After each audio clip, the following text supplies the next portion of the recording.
Right, breaking news చూస్తున్నాం. ఏదైతే ఇప్పటి వరకు కడియం శ్రీహరి స్పందించట్లేదు అనుకున్నాం, కాకపోతే స్పందించాడు. ఒక లేఖ రాశాడు స్పీకర్కి. ఆ లేఖలో ప్రధానంగా ఏదైతే బీఆర్ఎస్ పార్టీ సభ్యత్వం తనకుంది, అందులోనే ఉన్నానని చెప్పేసి లేఖలో పేర్కొంటూ స్పీకర్కి ఇచ్చినటువంటి సిచ్యువేషన్ కనబడుతుంది. మొత్తానికి ఇప్పటివరకు బీఆర్ఎస్ పార్టీలో ఉన్నట్టయితే, ఆ సభ్యత్వం ఉన్నట్టయితే బీఆర్ఎస్ పార్టీకి సంబంధించినటువంటి కార్యక్రమాల్లో తాను ఎందుకు పాల్గొనట్లేదు, వరంగల్ సంబంధించి కావచ్చు మిగతా కార్యక్రమాల్లో కూడా పాల్గొనలేదు. కాకపోతే ఇటు ఏఐసీసీ నిర్వహిస్తున్నటువంటి అనేక కార్యక్రమాల్లో పాల్గొన్నారు, అలాగే అనేక సభల్లో పాల్గొన్నారు, అలాగే గాంధీ భవన్ కూడా వెళ్ళినటువంటి సిచ్యువేషన్ మనం చాలాసార్లు చూసాం. దీనికి సంబంధించి తాజా అప్డేట్స్ మా కరెస్పాండెంట్ రవికాంత్ అందిస్తారు. రవికాంత్, చెప్పండి, మొత్తానికి ఏదైతే కడియం శ్రీహరి రాసినటువంటి లేఖలో ఏదైతే బీఆర్ఎస్ పార్టీ సభ్యత్వం ఉంది తనకు, అలాగే బీఆర్ఎస్ పార్టీలో ఉందని చెప్పేసి చెప్పడం ఎంతవరకు సమంజసం? ఆయన తిరుగుతుందేమో, కాంగ్రెస్ పార్టీ కండువా కప్పుకొని తిరుగుతున్నాడు, కాంగ్రెస్ పార్టీ సంబంధించినటువంటి సమావేశాల్లో పాల్గొంటూ ఇలా బుకాయించడం ఎంతవరకు కరెక్ట్ అంటారు?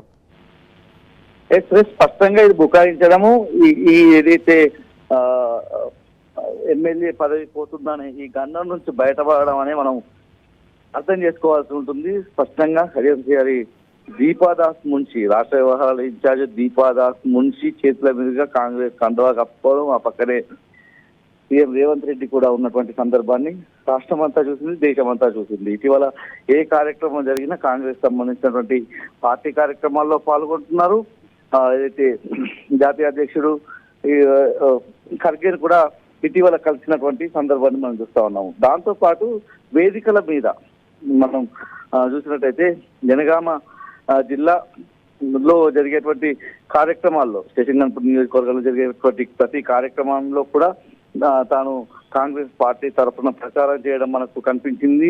హన్మకొండ జిల్లా ధర్మసాగర్ మండలం పెద్ద పెంజాలలో జరిగినటువంటి ఓ కార్యక్రమంలో స్పష్టంగా ఆగస్టు 25 ఈ సంవత్సరంలో పూర్తిగా ఆయన కాంగ్రెస్ లో నేను చేరాను, రేవంత్ రెడ్డి సీఎం పిలుపు మేరకు తాను చేరినట్లుగా స్పష్టంగా ఒప్పుకున్నటువంటి పరిస్థితి. ఇవన్నీ అంశాలను బీఆర్ఎస్ కోర్టు కూడా సబ్మిట్ చేసినటువంటి సందర్భం మనం చూస్తా ఉన్నాము. అయినప్పటికీ ఆయన ఇంకా బీఆర్ఎస్ లోనే నా సభ్యత్వం కొనసాగుతుంది, కాంగ్రెస్ సభ్యత్వం లేదని చెప్పడం పూర్తిగా ఇదంతా కూడా తారవేత ధోరణి కావచ్చు, వాళ్ళ ప్రజాస్వామ్యాన్ని మోసం చేయడం అని మనం అర్థం చేసుకోవాల్సి ఉంటుంది. అయితే పార్టీ మారినటువంటి సందర్భంలో ఆయన కాంగ్రెస్ పార్టీలో కొనసాగుతున్నారు. వాళ్ళ కూతురు కడియం కావ్యకు ఎంపీ టికెట్ ఇప్పించుకొని ఆ ఎంపీ ఎలక్షన్స్ లో పూర్తిగా కాంగ్రెస్ తరఫున ప్రచారం చేసినటువంటి పరిస్థితి మనకు కనిపించింది. ఇటీవల గ్రామ పంచాయతీ ఎన్నికల్లో కూడా విస్తృతంగా కాంగ్రెస్ బలపరిచినటువంటి అభ్యర్థుల తరఫున ప్రచారం చేయడమే కాదు, కాంగ్రెస్ అభ్యర్థులని గెలిపించాలి, కాంగ్రెస్ అభ్యర్థులు గెలిస్తే గ్రామాలను అభివృద్ధి పదంలో నడిపిస్తాము, నా ఫండ్స్ లో నుంచి ఇస్తాను, నా కూతురు ఎంపీగా ఉంది, ఆమె ఫండ్స్ లో నుంచి ఇస్తామన్నటువంటి అంశాలను ఆయన స్పష్టంగా వేదికల మీదే చెప్పినటువంటి పరిస్థితి. కాంగ్రెస్ బలపరిచినటువంటి అభ్యర్థులను ఏకగ్రీవం చేస్తే 25 లక్షల రూపాయలు ఆ గ్రామానికి ఇస్తామన్నటువంటి ప్రకటనలు స్పష్టంగా చేసినటువంటి పరిస్థితుల్లో ఇవాళ ప్రజలందరినీ కూడా స్టేషన్ ప్రజలను మోసం చేయడం కిందికి ఇది వస్తుందని మనం అర్థం చేసుకోవాల్సి ఉంటుంది. పూర్తిగా చాలా కన్ఫ్యూజ్ చేసేటువంటి ప్రయత్నం చేస్తారు ప్రజలను కూడా. తాను రాజీనామా చేస్తున్నానని ఒకసారి, రాజీనామా చేయడం లేదని ఒకసారి, నేను ఏ పార్టీలో ఉన్నానని ఒకసారి, కాంగ్రెస్ పార్టీలోనే ఉన్నానని ఒకసారి, ఈ విధంగా మాట్లాడడం పట్ల ప్రజాస్వామిక వాదులంతా కూడా పూర్తి స్థాయిలో కడియం శ్రీహరి వ్యవహార శైలిని వ్యతిరేకిస్తున్నటువంటి పరిస్థితి కనిపిస్తా ఉంది. నీతి నిజాయితీకి నిదర్శనం నేనని చెప్పేటువంటి మాటలు కడియం శ్రీహరి నుంచి మనం వింటా ఉంటాము.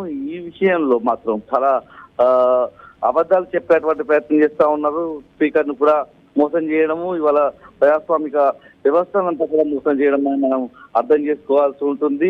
తాను ఖచ్చితంగా పార్టీ మారాలన్నటువంటి అంశాన్ని అనేక సందర్భాల్లో వ్యాఖ్యానించడం జరిగింది. కాంగ్రెస్ కి ఓటు వేయాలని చెప్పి ఎంపీ ఎలక్షన్స్ లో ప్రచారం చేశాడు, గ్రామ పంచాయతీ ఎన్నికల్లో ప్రచారం చేసినటువంటి తీరు, ఆయన కాంగ్రెస్ కండువా కూడా కప్పుకున్నటువంటి సందర్భం కనిపించింది. దీపాదాస్ మున్షి ఆయనకు కాంగ్రెస్ కండువా కప్పింది, కాంగ్రెస్ పార్టీ కార్యక్రమాల్లో ఆయన పాల్గొంటున్నటువంటి పరిస్థితి, ఇవన్నీ కూడా పూర్తి స్థాయిలో ప్రజాస్వామ్యాన్ని మోసం చేయడం కిందకే వస్తుందని మనం అర్థం చేసుకోవాల్సి ఉంటుంది. సురేష్, ముఖ్యంగా రవికాంత్ చూసుకున్నట్లయితే ఇక్కడ ఆయన చెప్పడం కావచ్చు, అది చేయడం కావచ్చు, ప్రధానంగా ఏదైతే మీరు ఇందాక ప్రస్తావించినట్టు తన కూతురు ఎంపీ టికెట్ కాంగ్రెస్ పార్టీ తరఫున తీసుకున్నాడు, ఎంపీ ఎలక్షన్లో కూడా పాల్గొన్నాడు, ఆయన కండువా కప్పుకున్నాడు, సభలో కూడా పాల్గొన్నారు.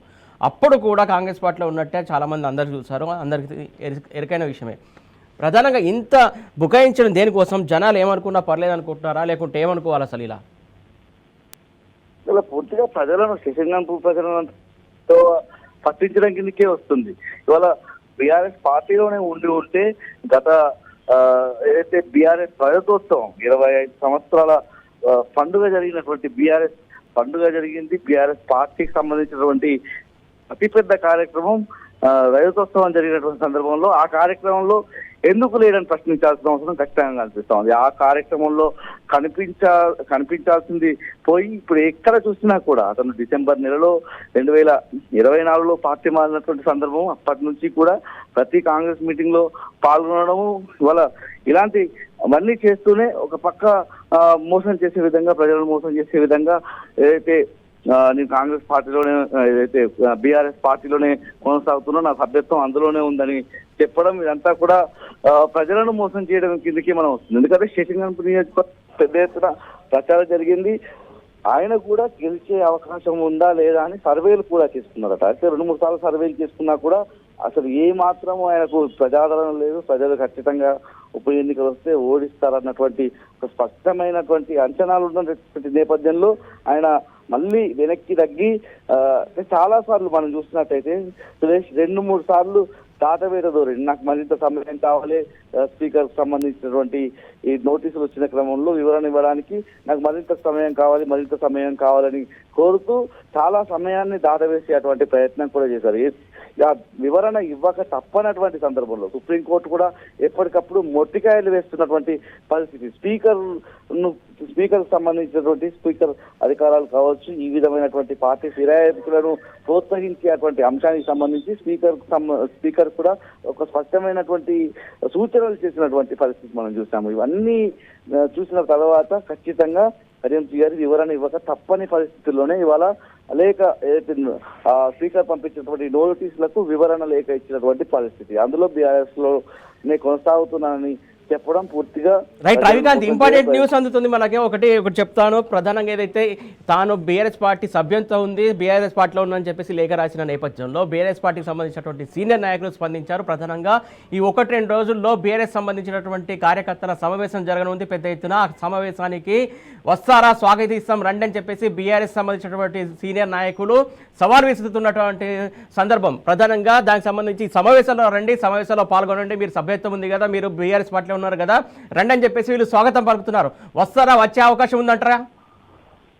సురేష్, మీరు చెప్పినట్టుగా అతనికి యాప్ట్ అయ్యే సబ్జెక్ట్ కూడా మనం చెప్పేది కృష్ణా జిల్లాలకు సంబంధించినటువంటి అంశం. మనం తెలంగాణ రాష్ట్రం తెచ్చుకున్నదే నీళ్లు, నిధులు, నియామకాలు అనేటువంటి ట్యాగ్ మీద. ముఖ్యంగా నీళ్ల గోసతో ప్రజలంతా కూడా, తెలంగాణ ప్రజలు గోసపడ్డటువంటి సందర్భం. రైతులు కూలీలుగా మారి వలస కూలీలుగా వేరే ప్రాంతాలకు వెళ్ళినటువంటి పరిస్థితి. ఇటు గోదావరి, కృష్ణ 2 నదులు సరి అయినటువంటి ఆ నీటి వాటా మనకు దక్కనటువంటి పరిస్థితుల్లో తలాపున గోదావరి, తలాపున కృష్ణా నదులు పారినప్పటికీ మన పంట చేనులకు, తెలంగాణ పంట చేనులకు నీరందక ఇక్కడి రైతులు పస్తులు ఉన్నటువంటి పరిస్థితి, ఆత్మహత్యలు చేసుకున్నటువంటి పరిస్థితి. ఆ కృష్ణా జిల్లాలకు సంబంధించినటువంటి అంశం మీద ఒక జంగు సైరన్ మోగించే విధంగా బీఆర్ఎస్ అధినేత, తెలంగాణ తొలి ముఖ్యమంత్రి కేసీఆర్ అధ్యక్షతన 19వ తేదీన ఒక సమావేశం కూడా జరగనుంది. ఎల్లుండి ఈ సమావేశానికి సంబంధించి అంటే ముఖ్యంగా కడియం శ్రీహరి పాత్ర ఈ సందర్భంలో కరెక్షన్ చేసుకోవాల్సిన అవసరం ఉంది. అది కాస్త 21st కు పోస్ట్ పోయిన్ అన్నట్టు మనకు సమాచారం ఉంది. చెప్పండి. అదే మొత్తంగా కృష్ణా జిల్లాలకు సంబంధించిన గతంలో నీటిపారుదల శాఖ మంత్రిగా పనిచేశారు కాబట్టి ఈ అంశం మీద అవగాహన ఉంటుంది. ఎందుకంటే ఈయన నీటిపారుదల శాఖ మంత్రిగా పనిచేసిన సమయంలోనూ స్టేషన్గన్పూర్ ఎమ్మెల్యేగా ప్రాతినిధ్యం వహించారు. ఆ స్టేషన్గన్పూర్ నియోజకవర్గం కావచ్చు, పక్కన ఉన్నటువంటి వర్ధనపేట, పాలకుర్తి, జనగామ, ఇలా ఏ ప్రాంతం చూసినా ఒక కరువు పీడిత ప్రాంతాలుగా ఉండేటువంటి సందర్భం. ఇలాంటి సమావేశానికి మరి కడియం గారి వస్తారా? బీఆర్ఎస్ పార్టీ మీటింగ్ జరుగుతుంది కాబట్టి వచ్చి ఆయన సలహాలు సూచనలు ఏమైనా చేస్తారా? రాష్ట్ర ప్రభుత్వం మీద, ఇటు కేంద్ర ప్రభుత్వం మీద పోరాటం చేసే విధంగా అతని సలహాలు సూచనలు ఉంటాయనేది కూడా వేచి చూడాల్సి ఉంటుంది. ఎందుకంటే రేపు ఎల్లుండి మీటింగ్ అవతల 2-3 రోజుల తర్వాత మీటింగ్ జరిగే అవకాశం ఉంది కాబట్టి అతను కూడా నీటిపారుదల శాఖ మంత్రిగా పనిచేశారు కాబట్టి. Right. Thank you Ravikanth, updates ఇచ్చినందుకు థ్యాంక్ యూ సో మచ్. చూసాగా మొత్తానికి చూస్తున్నాం కదా, ఏదైతే ఫిరాయించినటువంటి ఎమ్మెల్యేలకు సంబంధించినటువంటి తీర్పు ప్రజలు మాత్రం చాలా ఆశ్చర్యానికి గురి చేస్తుంది. ఇలాంటి తీర్పు ఏంటని చెప్పేసి ప్రజలు అనుకుంటున్నటువంటి సందర్భం. మొత్తానికి మిగతా ఎమ్మెల్యేలకు సంబంధించి కూడా తీర్పు అలాగే ఉంటుందని చెప్పేసి అందరూ ఎక్స్పెక్ట్ చేస్తున్నటువంటి అంశం. ప్రధానంగా ఏదైతే కడియం శ్రీహరి విషయానికి వచ్చేసరికి ఏదైతే బీఆర్ఎస్ పార్టీలో ఉన్నాను ఆ స్థానానికి సభ్యత్వం ఉందని చెప్తున్నటువంటి నేపథ్యంలో బీఆర్ఎస్ పార్టీ తరపున కార్యకర్తల మీటింగ్ ఉంది, ఆ సమావేశానికి రావాలని చెప్పేసి వీరు స్వాగతిస్తున్నారు. మరి వస్తారా రారా అనేది చూడాల్సినటువంటి అంశం. ఇది ఇవాళ బరాబర్ అడుగుదాం. Keep watching tea news.